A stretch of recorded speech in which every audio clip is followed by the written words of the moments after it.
আমার কোনো সন্তান নেই, সোহাগ নামের কাউকে আমি চিনি না। কোন অপরিচিত লোক আমার বাড়িতে এসে আমাকে মা বলে ডাকুক, তা আমি সহ্য করব না। দয়া করো মা, দয়া করো, আমাকে দূরে সরিয়ে দিও না মা। একটিবার আমাকে সন্তান বলে বুকে টেনে নাও মা। তোর মুখ আমি দেখতে চাই না। প্রয়োজন হলে সারা জীবন আমি ভিক্ষা করে খাবো, তবু তোর নাম আমি কখনো খাবো না। বেরো, বেরিয়ে যা, বেরিয়ে যা, বেরিয়ে যা, বেরিয়ে যা। তুমি কি পাগল হয়ে গেছো? সোহাগে তুমি বাইরে করে দিল, আমি পারুম না।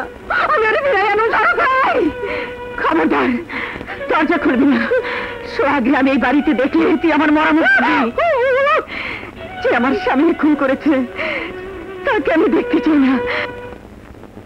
জন্ম দিয়ে তুমি কেন দূরে ঠেলে দাও? কি দোষ ছিল আমার, আমাকে